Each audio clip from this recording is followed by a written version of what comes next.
ক্লায়েন্টের পছন্দ হচ্ছে নিতা আম্বানি আর তার বাজেট হচ্ছে পাড়ার মফিজের মতো। কেন কথাটা বলতেছি চলেন সেটা আগে শুনে নেই।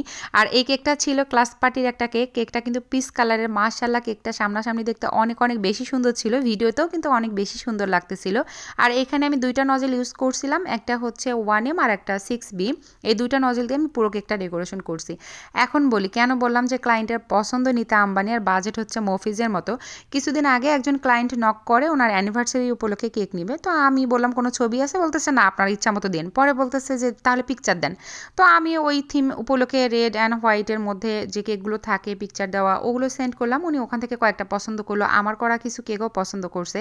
তো আমি বললাম, মানে প্রত্যেকটার প্রাইস শুনতেছিল, যেহেতু হার্ট শেপের কেক, ভিন্টেজ টাইপের কেকগুলোর প্রাইস বেশি হয় কারণ প্রচুর পরিমাণে পাইপিং ব্যাগ আর নজেল ইউজ করতে হয়, খাটনিও কিন্তু অনেকটা বেশি হয়ে যায়। তো উনি তো মনে করেন একদম 500 টাকা মনে হয় বাজেট ধরে রাখছে, পছন্দ করতেছে সব হাই কোয়ালিটির কেকগুলো।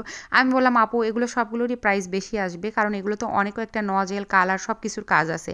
না, উনি ওনার প্রাইস বাড়াবে না। তো শেষমেশ একটা প্রাইস আমি বলে দিলাম।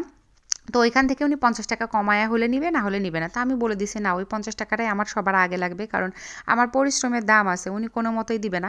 চটাং করে বলতেছে কি তাহলে থাক আমি কেক নিব না। উনি মনে করছে আমি হয়তো ওনাকে হাতে পায়ে তেল দেবো যে না না কেক নেন। আমি ওই ধরনের বেকারস না, আমি বসে থাকবো তারপরেও ফ্রিতে দেবো না।